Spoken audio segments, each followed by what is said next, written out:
Pollyanna by Eleanor H. Porter. Chapter 1. Miss Polly. Miss Polly Harrington entered her kitchen a little hurriedly this June morning. Miss Polly did not usually make hurried movements. She specially prided herself on her repose of manner. But today she was hurrying, actually hurrying. Nancy, washing dishes at the sink, looked up in surprise. Nancy had been working in Miss Polly's kitchen only 2 months, but already she knew that her mistress did not usually hurry. "Nancy?" "Yes, ma'am," Nancy answered cheerfully, but she still continued wiping the pitcher in her hand. "Nancy," Miss Polly's voice was very stern now, "when I am talking to you, I wish you to stop your work and listen to what I have to say." Nancy flushed miserably. She set the pitcher down at once, with the cloth still about it, thereby nearly tipping it over, which did not add to her composure. "Yes, ma'am, I will, ma'am," she stammered, righting the pitcher and turning hastily. "I was only keepin' on with my work 'cause you specially told me this morning to hurry with my dishes, you know." Her mistress frowned. "That will do, Nancy. I did not ask for explanations. I asked for your attention." "Yes, ma'am." Nancy stifled a sigh. She was wondering if ever in any way she could please this woman. Nancy had never worked out before, but a sick mother suddenly widowed and left with 3 younger children besides Nancy herself had forced the girl into doing something toward their support, and she had been so pleased when she found a place in the kitchen of the great house on the hill. Nancy had come from the Corners 6 miles away, and she knew Miss Polly Harrington only as the mistress of the old Harrington homestead and one of the wealthiest residents of the town. That was 2 months before. She knew Miss Polly now as a stern, severe-faced woman who frowned if a knife clattered to the floor or if a door banged, but who never thought to smile even when knives and doors were still.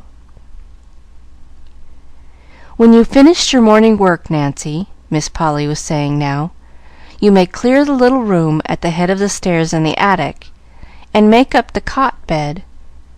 Sweep the room and clean it, of course, after you clear out the trunks and boxes." "Yes, ma'am. And where shall I put the things, please, that I take out?" "In the front attic." Miss Polly hesitated, then went on. "I suppose I may as well tell you now, Nancy. My niece, Miss Pollyanna Whittier, is coming to live with me. She is 11 years old and will sleep in that room." "A little girl coming here, Miss Harrington?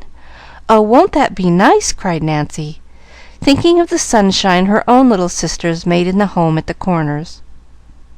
"Nice? Well, that isn't exactly the word I should use," rejoined Miss Polly stiffly. "However, I intend to make the best of it, of course. I am a good woman, I hope, and I know my duty." Nancy colored hotly. "Of course, ma'am. It was only that I thought a little girl here might brighten things up for you," she faltered. "Thank you," rejoined the lady dryly. "I can't say, however, that I see any immediate need for that." "But, of course, you'd want her, your sister's child," ventured Nancy, vaguely feeling that somehow she must prepare a welcome for this lonely little stranger. Miss Polly lifted her chin haughtily. "Well, really, Nancy, just because I happen to have a sister who was silly enough to marry and bring unnecessary children into a world that was already quite full enough, I can't see how I should particularly want to have the care of them myself. However, as I said before, I hope I know my duty. See that you clean the corners, Nancy," she finished sharply, as she left the room. "Yes, ma'am," sighed Nancy, picking up the half-dried pitcher, now so cold it must be rinsed again. In her own room, Miss Polly took out once more the letter which she had received 2 days before from the far-away western town, and which had been so unpleasant a surprise to her. The letter was addressed to Miss Polly Harrington, Beldingsville, Vermont, and it read as follows: Dear Madame, I regret to inform you that the Reverend John Whittier died 2 weeks ago, leaving one child, a girl 11 years old. He left practically nothing else save a few books, for as you doubtless know, he was the pastor of this small mission church and had a very meager salary. I believe he was your deceased sister's husband, but he gave me to understand the families were not on the best of terms. He thought, however, that for your sister's sake you might wish to take the child and bring her up among her own people in the East. Hence I am writing to you. The little girl will be all ready to start by the time you get this letter, and if you can take her, we would appreciate it very much if you would write that she might come at once, as there is a man and his wife here who are going East very soon, and they would take her with them to Boston and put her on the Beldingsville train. Of course, you would be notified what day and train to expect Pollyanna on. Hoping to hear favorably from you soon, I remain respectfully yours, Jeremiah O. White. With a frown, Miss Polly folded the letter and tucked it into its envelope. She had answered it the day before, and she had said she would take the child, of course. She hoped she knew her duty well enough for that, disagreeable as the task would be. As she sat now with the letter in her hands, her thoughts went back to her sister, Jenny, who had been this child's mother, and to the time when Jenny, as a girl of 20, had insisted upon marrying the young minister, in spite of her family's remonstrances. There had been a man of wealth who had wanted her, and the family had much preferred him to the minister, but Jenny had not. The man of wealth had more years, as well as more money to his credit, while the minister had only a young head full of youth's ideals and enthusiasm, and a heart full of love. Jenny had preferred these, quite naturally, perhaps, so she had married the minister and had gone south with him as a home missionary's wife. The break had come then. Miss Polly remembered it well, though she had been but a girl of 15, the youngest at the time. The family had had little more to do with the missionary's wife. To be sure, Jenny herself had written for a time, and had named her last baby Pollyanna. For her 2 sisters, Polly and Anna, the other babies had all died. This had been the last time that Jenny had written, and in a few years there had come the news of her death, told in a short but heart-broken little note from the minister himself, dated at a little town in the West. Meanwhile, time had not stood still for the occupants of the great house on the hill. Miss Polly, looking out at the far-reaching valley below, thought of the changes those 25 years had brought to her. She was 40 now, and quite alone in the world. Father, mother, sisters, all were dead.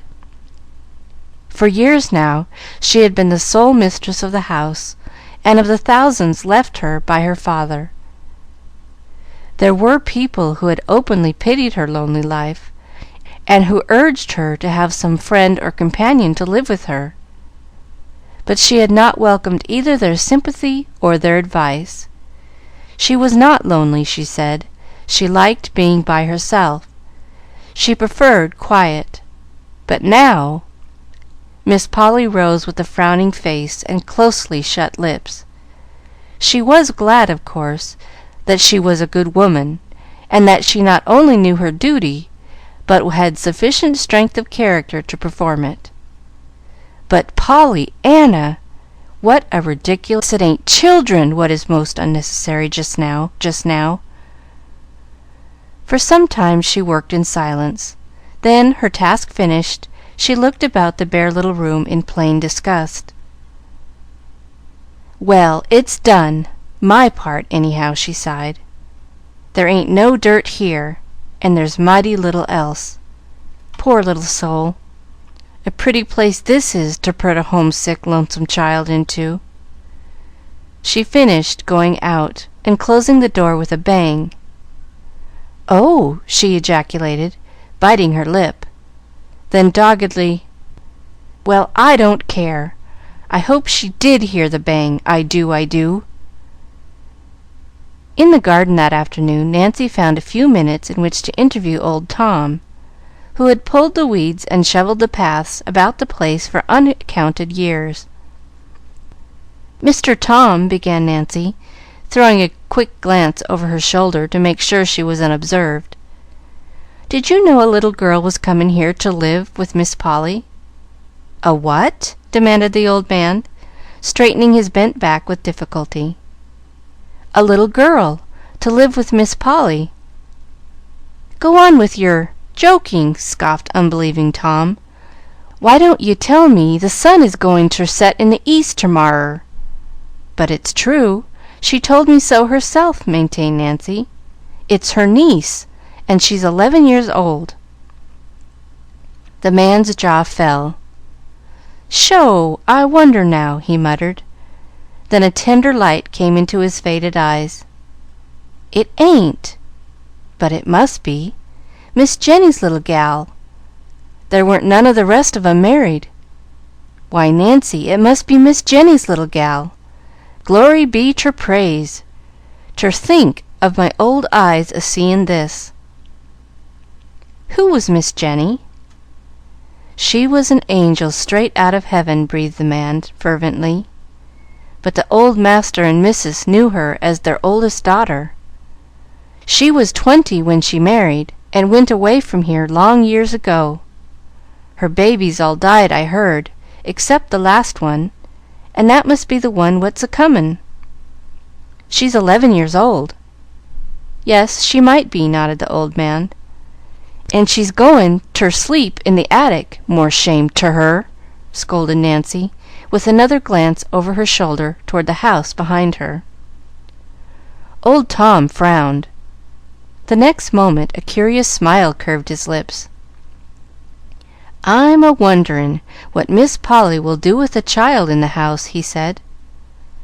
"Humph! Well, I'm a-wonderin' what a child will do with Miss Polly in the house," snapped Nancy. The old man laughed. "I'm afraid you ain't fond of Miss Polly," he grinned. "As if ever anybody could be fond of her!" scorned Nancy. Old Tom smiled oddly. He stooped and began to work again. "I guess maybe you didn't know about Miss Polly's love affair," he said slowly. "Love affair? Her? No, and I guess nobody else didn't, neither." "Oh, yes, they did," nodded the old man. "And the fellers livin' ter day right in this town, too." "Who is he?" "I ain't a-tellin' that. It ain't fit that I should." The old man drew himself erect. In his dim blue eyes, as he faced the house, there was the loyal servant's honest pride in the family he has served and loved for long years. "But it don't seem possible, her and a lover," still maintained Nancy. Old Tom shook his head. "You didn't know Miss Polly as I did," he argued. "She used ter be real handsome, and she would be now if she'd let herself be." "Handsome? Miss Polly?" "Yes, if she'd just let that tight hair of hern all out loose and careless like as it used ter be, and wear the sort of bunnets with posies in 'em, and the kind of dresses all lace and white things, you'd see she'd be handsome. Miss Polly ain't old, Nancy." "Ain't she, though?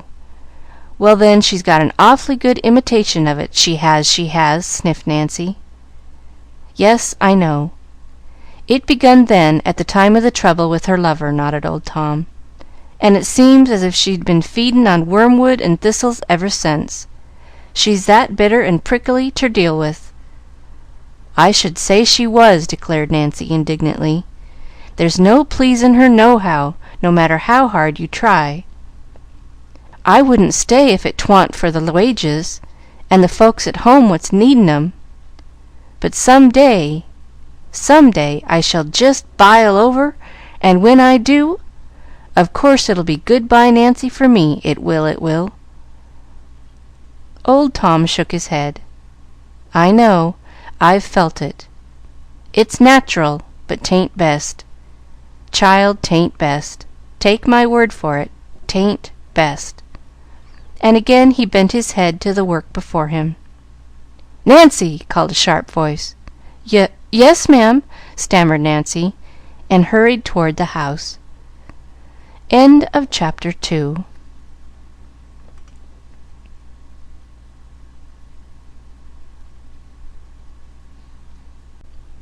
Pollyanna by Eleanor H. Porter. Chapter 3. The Coming of Pollyanna. In due time came the telegram announcing that Pollyanna would arrive in Beldingsville the next day, the 25th of June, at 4 o'clock. Miss Polly read the telegram, frowned, then climbed the stairs to the attic room. She still frowned as she looked about her. The room contained a small bed neatly made, 2 straight-backed chairs, a washstand, a bureau without any mirror, and a small table. There were no drapery curtains at the dormer windows, no pictures on the wall. All day the sun had been pouring down upon the roof, and the little room was like an oven for heat. As there were no screens, the windows had not been raised. A big fly was buzzing angrily at one of them now, up and down, trying to get out. Miss Polly killed the fly, swept it through the window, raising the sash an inch for the purpose, straightened a chair, frowned again, and left the room. "Nancy," she said a few minutes later at the kitchen door, "I found a fly upstairs in Miss Pollyanna's room. The window must have been raised at some time. I have ordered screens, but until they come, I shall expect you to see that the windows remain closed. My niece will arrive to-morrow at 4 o'clock. I desire you to meet her at the station. Timothy will take the open buggy and drive you over. The telegram says light hair, red checked gingham dress, and straw hat. That is all I know, but I think it is sufficient for your purpose." "Yes, ma'am, but you—" Miss Polly evidently read the pause aright, for she frowned and said crisply, "No, I shall not go. It is not necessary that I should, I think. That is all." And she turned away. Miss Polly's arrangements for the comfort of her niece, Pollyanna, were complete. In the kitchen, Nancy sent her flat iron with a vicious dig across the dish towels she was ironing. Light hair, red checked gingham dress, and straw hat? All she knows, indeed! Well, I'd be ashamed ter own it up, that I would, and her my onliest niece what was a-comin' from way across the continent." Promptly at 20 minutes to 4 the next afternoon, Timothy and Nancy drove off in the open buggy to meet the expected guest. Timothy was Old Tom's son. It was sometimes said in the town that if Old Tom was Miss Polly's right-hand man, Timothy was her left. Timothy was a good-natured youth, and a good-looking one as well. Short as had been Nancy's stay at the house, the two were already good friends. To-day, however, Nancy was too full of her mission to be her usual talkative self, and almost in silence she took the drive to the station and alighted to wait for the train. Over and over in her mind she was saying it, light hair, red checked dress, straw hat. Over and over again she was wondering just what sort of child this Pollyanna was anyway. "I hope for her sake she's quiet and sensible, and don't drop knives nor bang doors," she sighed to Timothy, who had sauntered up to her. "Well, if she ain't, nobody knows what'll become of the rest of us," grinned Timothy. "Imagine Miss Polly and a noisy kid! Gorry, there goes the whistle now." "Oh, Timothy, I think it was mean ter send me," chattered the suddenly frightened Nancy, as she turned and hurried to a point where she could best watch the passengers alight at the little station. It was not long before Nancy saw her, the slender little girl in the red checked gingham, with 2 fat braids of flaxen hair hanging down her back. Beneath the straw hat, an eager, freckled little face turned to the right and to the left, plainly searching for some one. Nancy knew the child at once, but not for some time could she control her shaking knees sufficiently to go to her. The little girl was standing quite by herself when Nancy finally did approach her. "Are you Miss Pollyanna?" she faltered. The next moment she found herself half smothered in the clasp of 2 gingham-clad arms. "Oh, I'm so glad to see you!" cried an eager voice in her ear. "Of course I'm Pollyanna, and I'm so glad you came to meet me. I hoped you would." You did?" stammered Nancy, vaguely wondering how Pollyanna could possibly have known her and wanted her. You did?" she repeated, trying to straighten her hat. "Oh, yes, and I've been wondering all the way here what you looked like," cried the little girl, dancing on her toes and sweeping the embarrassed Nancy from head to foot with her eyes. "And now I know, and I'm glad you look just like you do look." Nancy was relieved just then to have Timothy come up. Pollyanna's words had been most confusing. "This is Timothy. Maybe you have a trunk," she stammered. "Yes, I have," nodded Pollyanna, importantly. "I've got a brand new one. The Ladies' Aid bought it for me. And wasn't it lovely of them, when they wanted the carpet so? Of course, I don't know how much red carpet a trunk could buy, but it ought to buy some, anyhow, much as half an aisle, don't you think? I've got a little thing here in my bag that Mr. Grey said was a check, and that I must give it to you before I could get my trunk. Mr. Grey is Mrs. Grey's husband. They're cousins of Deacon Carr's wife. I came East with them, and they're lovely. And there, here 'tis," she finished, producing the check after much fumbling in the bag she carried. Nancy drew a long breath. Instinctively she felt that some one had to draw one after that speech. Then she stole a glance at Timothy. Timothy's eyes were studiously turned away. The 3 were off at last, with Pollyanna's trunk in behind, and Pollyanna herself snugly ensconced between Nancy and Timothy. During the whole process of getting started, the little girl had kept up an uninterrupted stream of comments and questions, until the somewhat dazed Nancy found herself quite out of breath trying to keep up with her. "There! Isn't this lovely? Is it far? I hope 'tis. I love to ride," sighed Pollyanna, as the wheels began to turn. "Of course, if 'tisn't far, I shan't mind, though, 'cause I'll be glad to get there all the sooner, you know. What a pretty street! I knew 'twas going to be pretty. Father told me." She stopped with a little choking breath. Nancy, looking at her apprehensively, saw that her small chin was quivering, and that her eyes were full of tears. In a moment, however, she hurried on, with a brave lifting of her head. "Father told me all about it. He remembered. And I ought to have explained before. Mrs. Grey told me to, at once, about this red gingham dress, you know, and why I'm not in black. She said you'd think 'twas queer. But there weren't any black things in the last missionary barrel, only a lady's velvet basque which Deacon Carr's wife said wasn't suitable for me at all. Besides, it had white spots, worn, you know, on both elbows, and some other places." Part of the Ladies' Aid wanted to buy me a black dress and hat, but the other part thought the money ought to go toward the red carpet they're trying to get for the church, you know. Mrs. White said maybe it was just as well anyway, for she didn't like children in black. That is, I mean, she liked the children, of course, but not the black part." Pollyanna paused for breath, and Nancy managed to stammer, "Well, I'm sure it'll be all right." "I'm glad you feel that way. I do too," nodded Pollyanna, again with that choking little breath.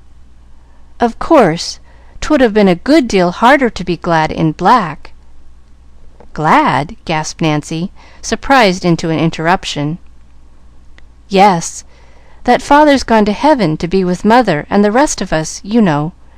He said I must be glad, but it's been pretty hard to do it, even in red gingham, because I wanted him so, and I couldn't help thinking I ought to have him, 'specially as mother and the rest have God and all the angels, while I didn't have anybody but the Ladies' Aid. But now I'm sure it'll be easier because I've got you, Aunt Polly. I'm so glad I've got you." Nancy's aching sympathy for the poor little forlornness beside her turned suddenly into shocked terror. "Oh, but you've made an awful mistake, dear," she faltered.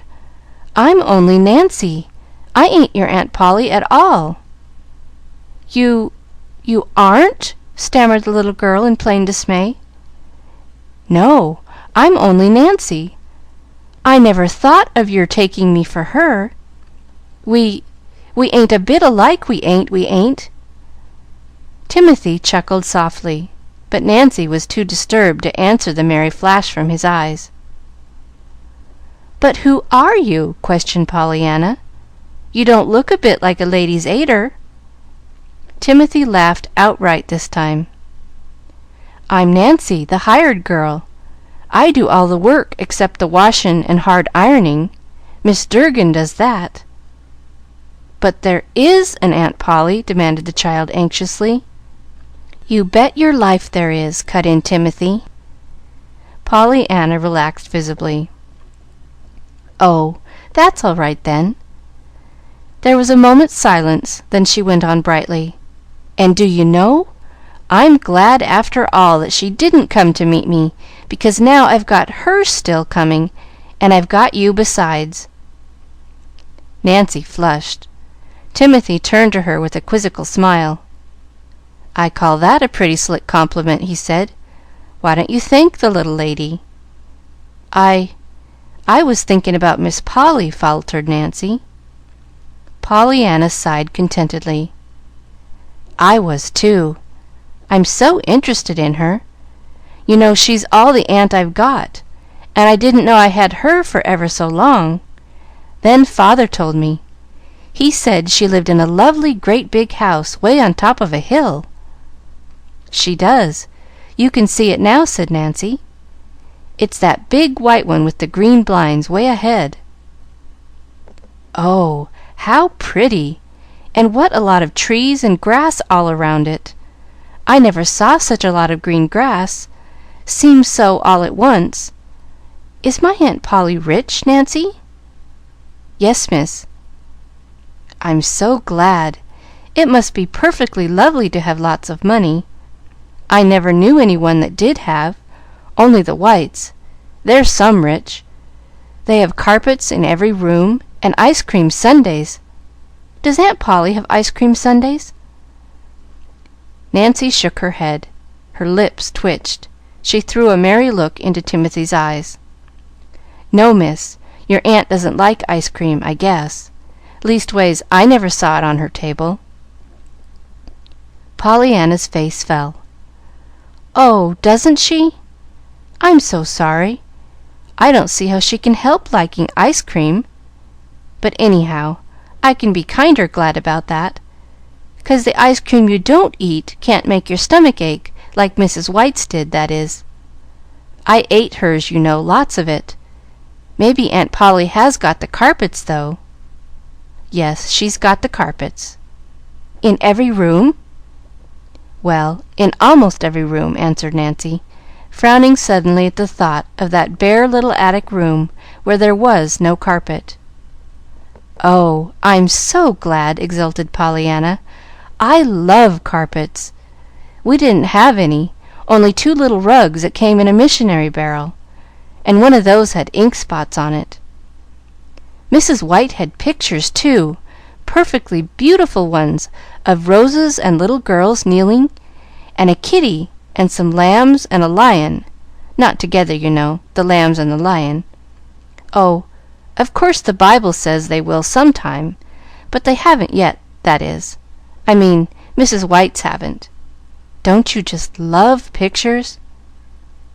I don't know," answered Nancy in a half-stifled voice.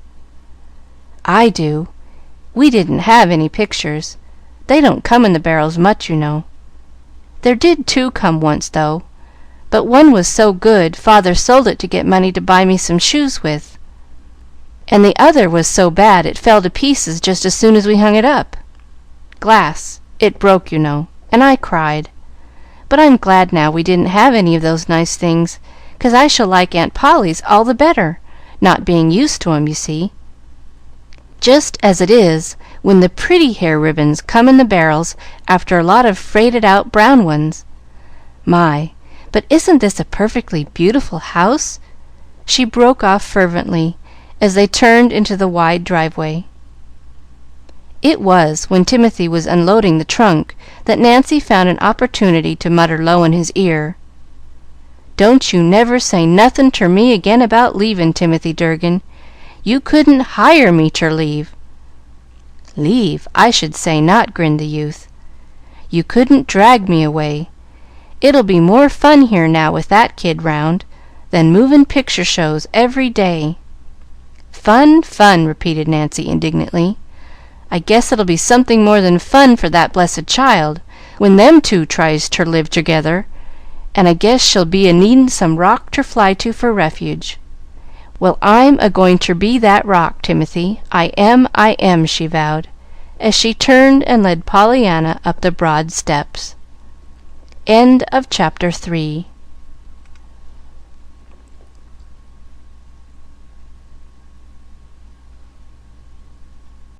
Pollyanna by Eleanor H. Porter. Chapter 4. The Little Attic Room. Miss Polly Harrington did not rise to meet her niece. She looked up from her book, it is true, as Nancy and the little girl appeared in the sitting-room doorway, and she held out a hand with "Duty" written large on every coldly extended finger. "How do you do, Pollyanna? She had no chance to say more. Pollyanna had fairly flown across the room and flung herself into her aunt's scandalized, unyielding lap. "Oh, Aunt Polly! Aunt Polly! I don't know how to be glad enough that you let me come to live with you," she was sobbing. "You don't know how perfectly lovely it is to have you and Nancy, and all this after you've had just the Ladies' Aid." "Very likely, though I've not had the pleasure of the Ladies' Aid's acquaintance," rejoined Miss Polly stiffly, trying to unclasp the small clinging fingers, and turning frowning eyes on Nancy in the doorway. "Nancy, that will do. You may go.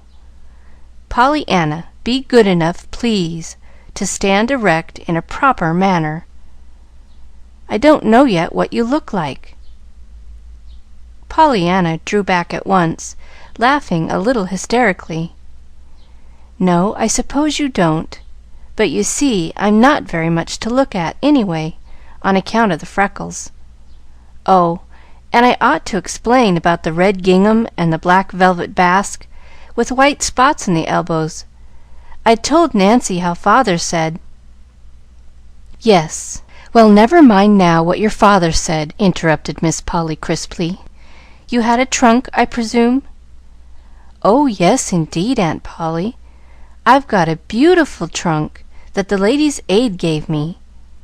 I haven't got so very much in it, of my own, I mean. The barrels haven't had many clothes for little girls in them lately, but there were all father's books, and Mrs. White said she thought I ought to have those. You see, Father—" "Pollyanna," interrupted her aunt again sharply, "there is one thing that might just as well be understood right away at once, and that is, I do not care to have you keep talking of your father to me." The little girl drew in her breath tremulously. "Why, Aunt Polly, you mean—" She hesitated, and her aunt filled the pause. "We will go upstairs to your room. Your trunk is already there, I presume.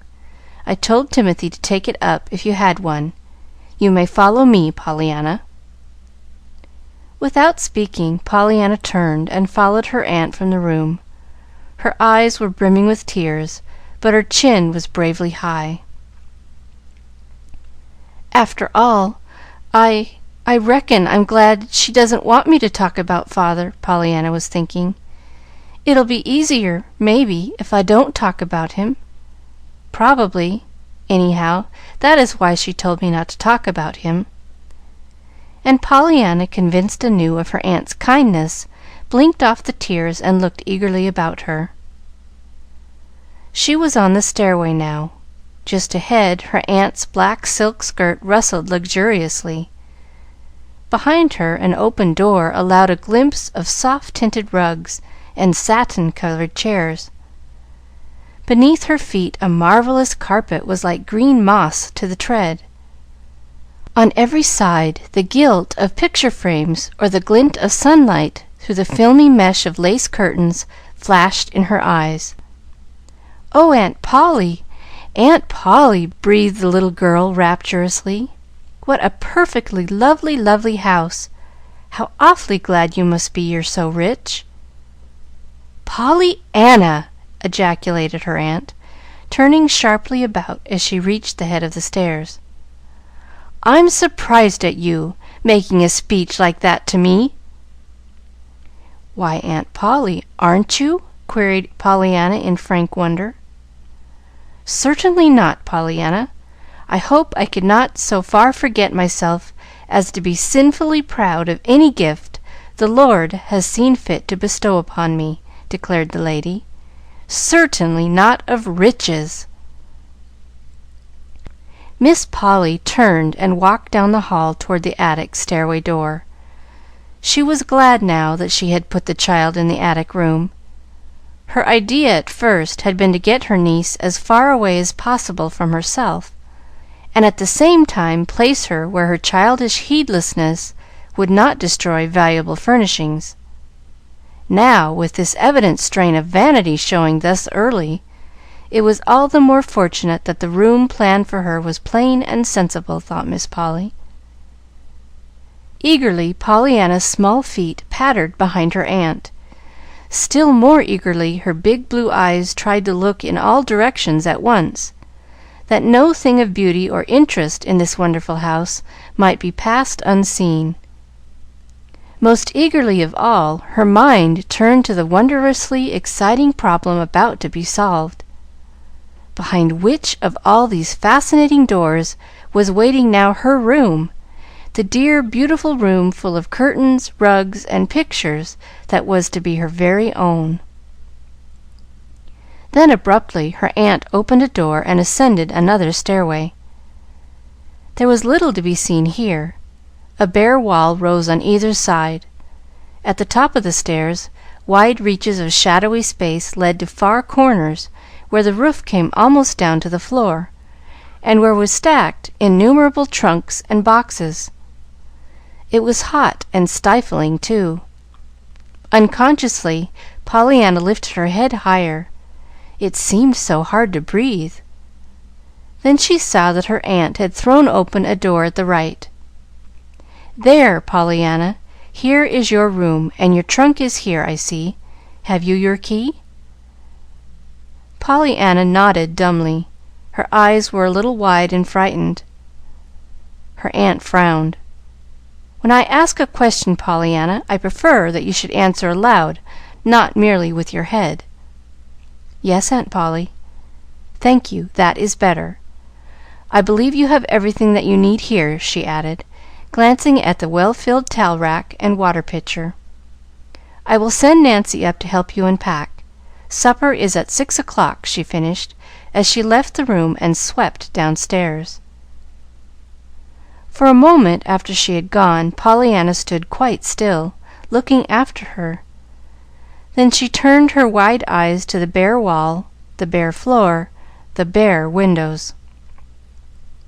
She turned them last to the little trunk that had stood not so long before in her own little room in the far-away Western home. The next moment she stumbled blindly toward it and fell on her knees at its side, covering her face with her hands. Nancy found her there when she came up a few minutes later. "There, there, you poor lamb," she crooned, dropping to the floor and drawing the little girl into her arms. "I was just a-fearin' I'd find you like this. Pollyanna shook her head. "But I'm bad and wicked, Nancy, awful wicked," she sobbed. "I just can't make myself understand that God and the angels needed my father more than I did." "No more they did, neither," declared Nancy stoutly. "Oh, Nancy!" The burning horror in Pollyanna's eyes dried the tears. Nancy gave a shamefaced smile and rubbed her own eyes vigorously. "There, there, child, I didn't mean it, of course," she cried briskly. "Come, let's have your key, and we'll get inside this trunk and take out your dresses in no time. Somewhat tearfully, Pollyanna produced the key. "There aren't very many there, anyway," she faltered. "Then they're all the sooner unpacked," declared Nancy. Pollyanna gave a sudden radiant smile. "That's so. I can be glad of that, can't I?" she cried. Nancy stared. "Why, of course," she answered a little uncertainly. Nancy's capable hands made short work of unpacking the books, the patched undergarments, and the few pitifully unattractive dresses. Pollyanna, smiling bravely now, flew about, hanging the dresses in the closet, stacking the books on the table, and putting away the undergarments in the bureau drawers. "I'm sure it's going to be a very nice room.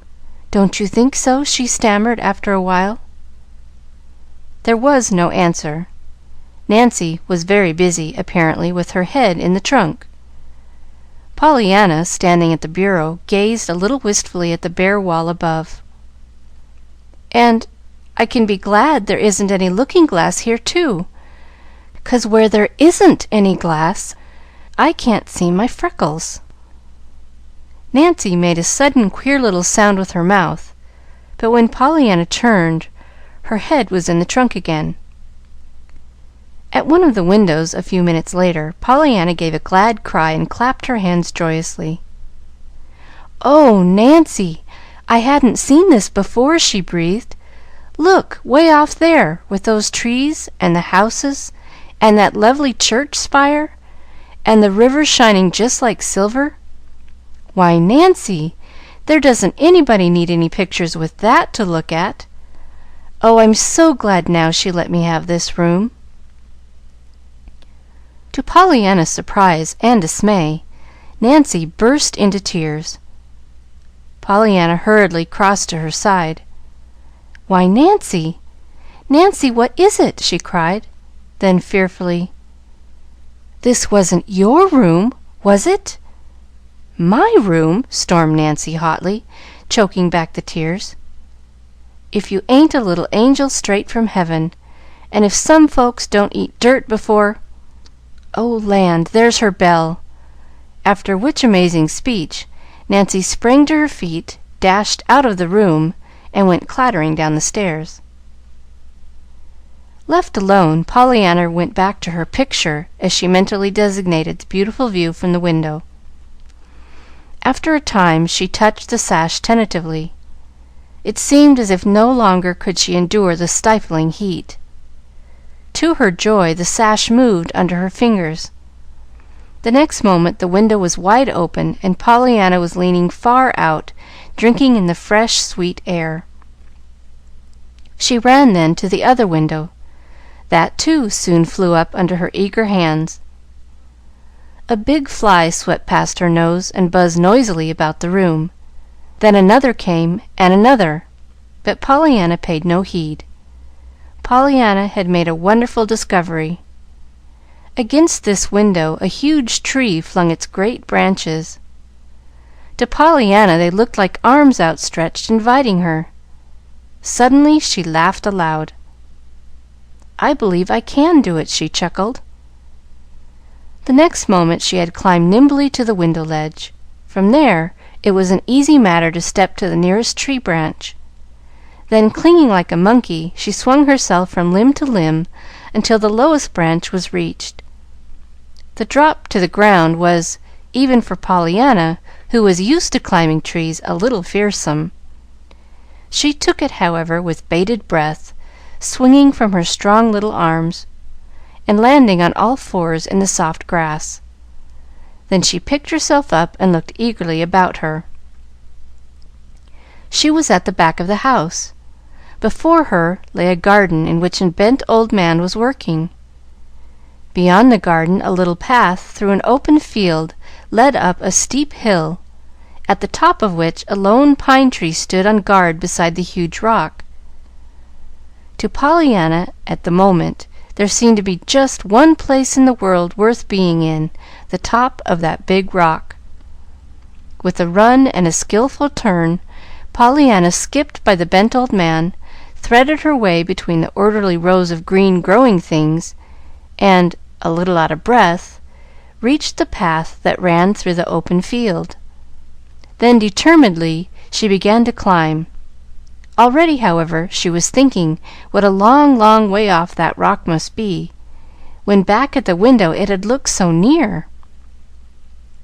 15 minutes later the great clock in the hallway of the Harrington homestead struck 6. At precisely the last stroke, Nancy sounded the bell for supper. 1, 2, 3 minutes passed.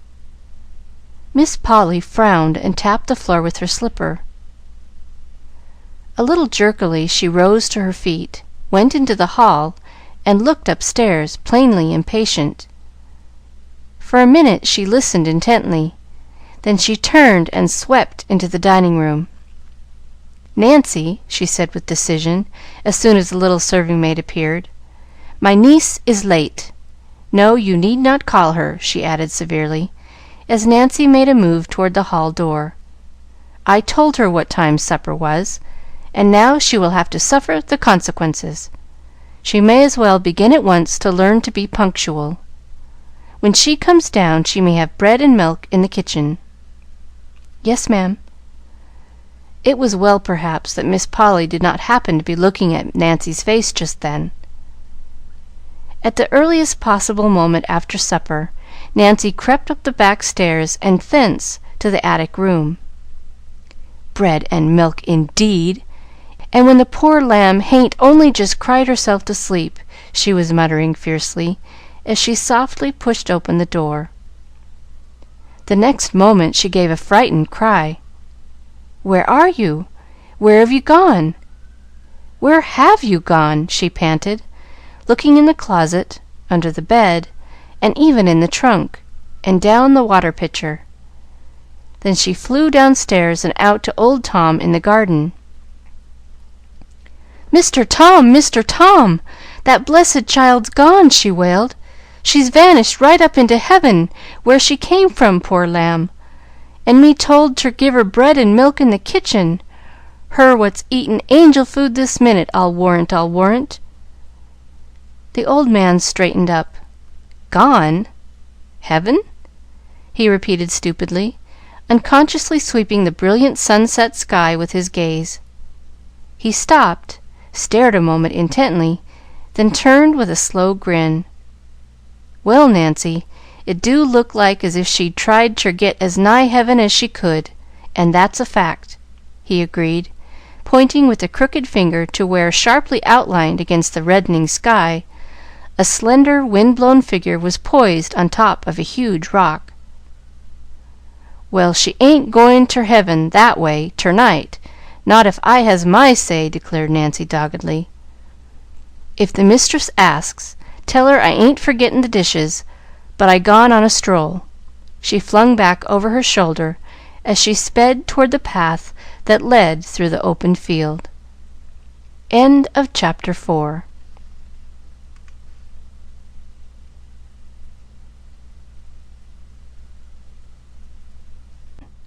Pollyanna by Eleanor H. Porter.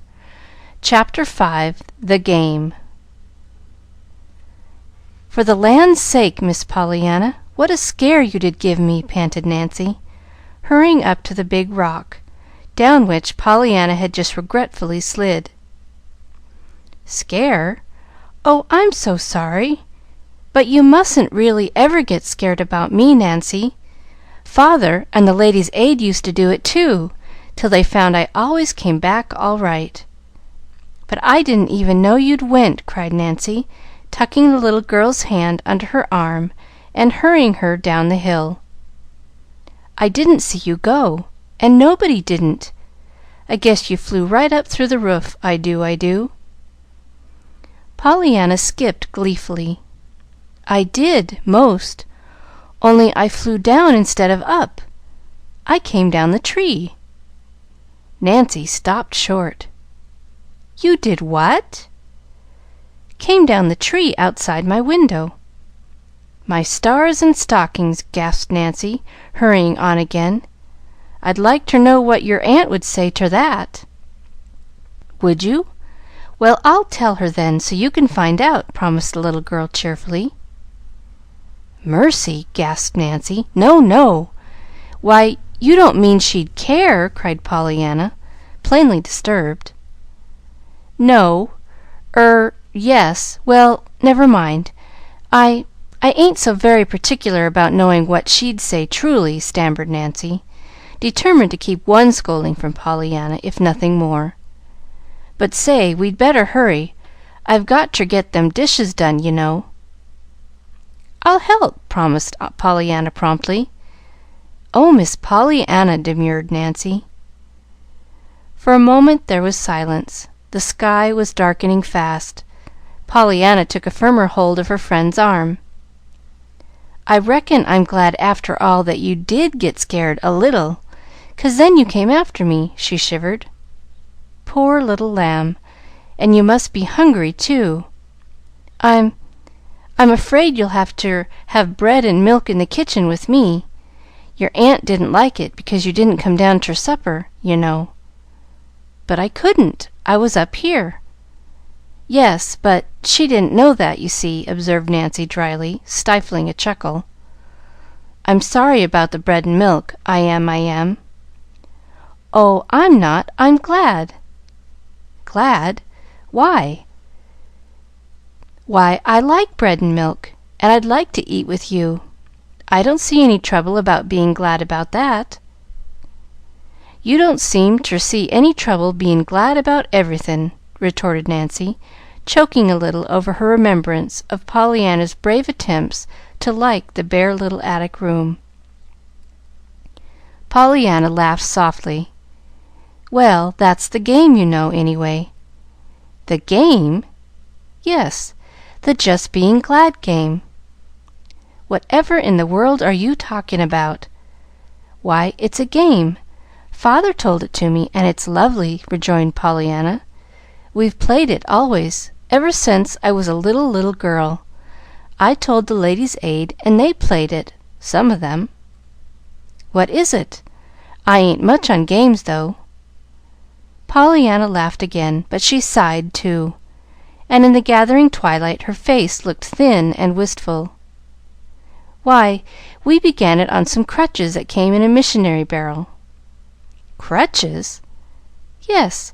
You see, I'd wanted a doll, and Father had written them so. But when the barrel came, the lady wrote that there hadn't any dolls come in, but the little crutches had, so she sent 'em along as they might come in handy for some child sometime, and that's when we began it." "Well, I must say I can't see any game about that," declared Nancy, almost irritably. "Oh, yes, the game was to just find something about everything to be glad about, no matter what 'twas," rejoined Pollyanna earnestly. "And we began right then on the crutches." Well, goodness me, I can't see anything ter be glad about, gettin' a pair of crutches when you wanted a doll." Pollyanna clapped her hands. There is," she crowed.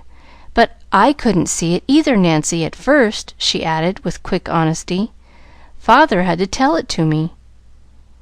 "Well, then, suppose you tell me," almost snapped Nancy. "Goosey, why, just be glad because you don't need them," exulted Pollyanna triumphantly. "You see, it's just as easy when you know how." "Well, of all the queer doings!" breathed Nancy, regarding Pollyanna with almost fearful eyes. "Oh, but it isn't queer, it's lovely," maintained Pollyanna, enthusiastically, "and we've played it ever since. And the harder 'tis, the more fun 'tis to get 'em out. Only sometimes it's almost too hard, like when your father goes to heaven, and there isn't anybody but a Ladies' Aid left." "Yes, or when you're put in a snippy little room, 'way at the top of the house with nothin' in it," growled Nancy. Pollyanna sighed. "That was a hard one at first," she admitted, "'specially when I was so kind of lonesome. I just didn't feel like playing the game, anyway, and I had been wanting pretty things so. Then I happened to think how I hated to see my freckles in the looking-glass, and I saw that lovely picture out the window, too. So then I knew I'd found the things to be glad about. You see, when you're hunting for the glad things, you sort of forget the other kind, like the doll you wanted, you know." "Humph!" choked Nancy, trying to swallow the lump in her throat. "Most generally it doesn't take so long," sighed Pollyanna. "And lots of times now I just think of them without thinking, you know. I've got so used to playing it. It's a lovely game. Father and I used to like it so much," she faltered. "I suppose, though, it'll be a little harder now, as long as I haven't anybody to play it with. Maybe Aunt Polly will play it, though," she added as an afterthought. "My stars and stockings! Her?" breathed Nancy behind her teeth. Then aloud she said doggedly, "See here, Miss Pollyanna, I ain't sayin' that I'll play it very well, and I ain't sayin' that I know how, anyway, but I'll play it with ye after a fashion. I just will, I will."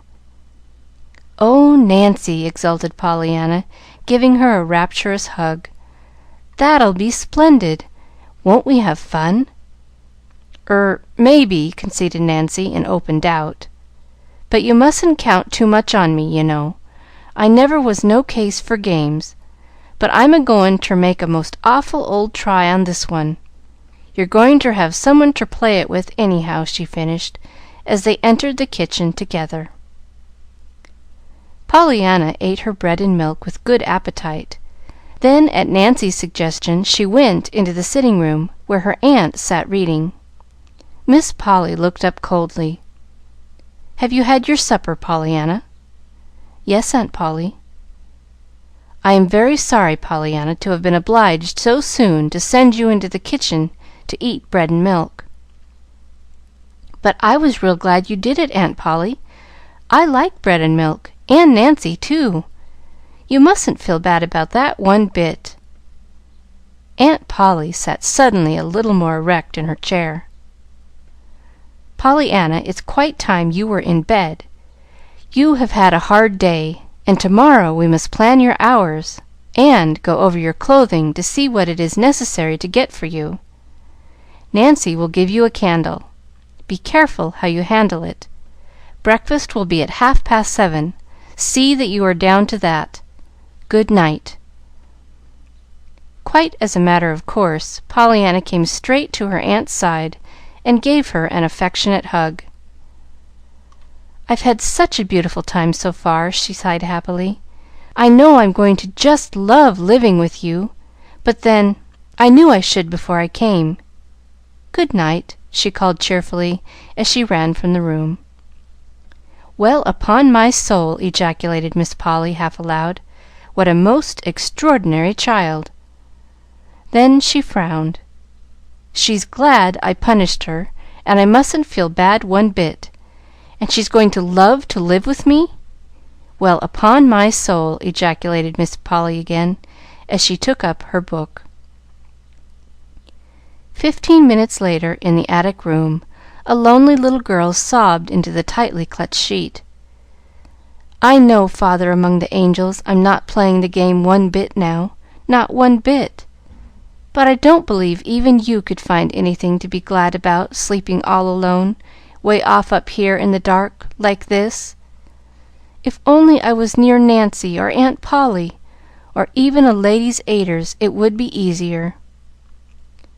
Downstairs in the kitchen, Nancy, hurrying with her belated work, jabbed her dish mop into the milk pitcher, and muttered jerkily, "If playing a silly fool game about bein' glad you've got crutches when you want dolls is going ter be my way o' bein' the rock o' refuge, why, I'm a-going ter play it, I am, I am."